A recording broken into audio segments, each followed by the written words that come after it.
दक्षिणामूर्तिसोस्त्रं शान्तिपाठः। ॐ यो ब्रह्माणं विदधाति पूर्वं यो वै वेदां च प्रणिहिनोति तस्मै ब्रह्म देवमात्म बुद्धिप्रकाशं मुमुक्षुर्वै शरणमहं प्रपद्ये। ध्यानम् ॐ मौनव्याघ्य प्रकटित परब्रह्मतत्त्वं युवानं वर्षिष्ठान्ते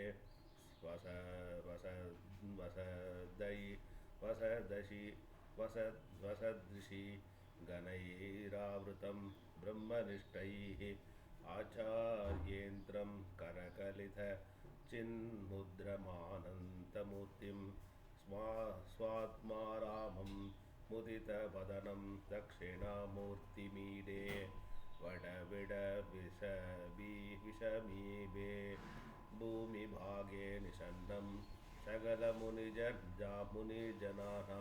ज्ञानधाधारमातमारात् त्रिभुवन गुरुमीशं दक्षिणामूर्तिं देवं जनन मरण दुःख सेददक्षं नमामि।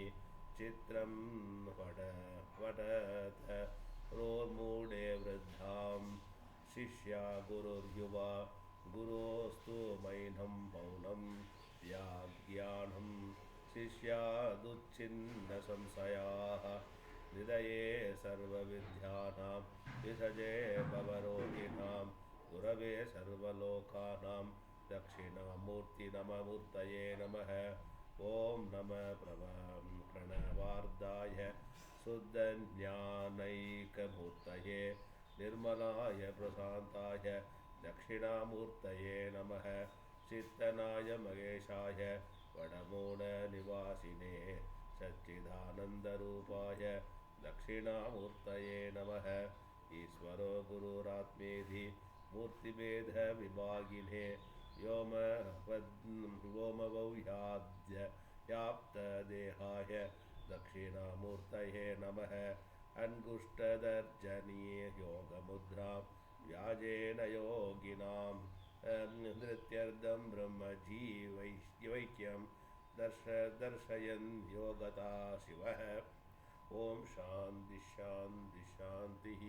स्तोत्रं विश्वं तर्पणं दृश्यमान नगरीतुल्यं निजान्तगतं पश्यन्नात्मनि मायाया बहिरिवोद्भूतं यदा निन्द्रया यस्साक्षात् कुरुते प्रबोधसमये स्वात्मानमेवाद्वयं तस्मै श्रीगुरुमूर्तये नमः।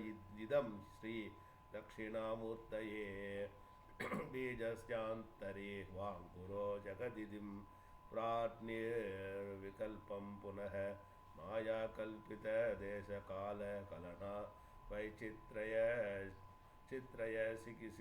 चित्रीकृतं मायावीव विजृम्भयत्यपि महायोगी वयः स्वेच्छया तस्मै श्रीगुरुमूर्तये नमः।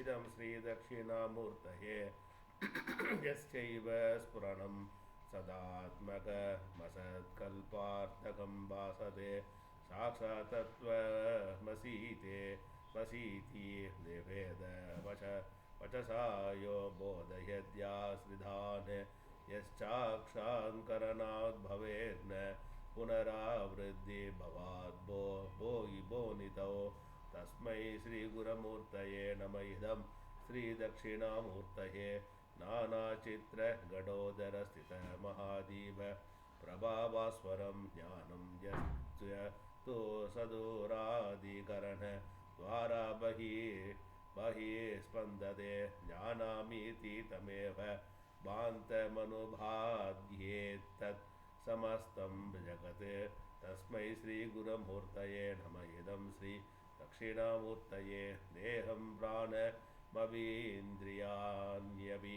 चलां बुद्धिं च शून्यं विदुः स्त्रीबालान्तजडोपमास्वहमिति भ्रान्तामृतं नाद्वादिनः मायाशक्तिविलासकल्पित महाव्यामोहसंहारिणी तस्मै श्रीगुरुमूर्तये नमः। इदं श्री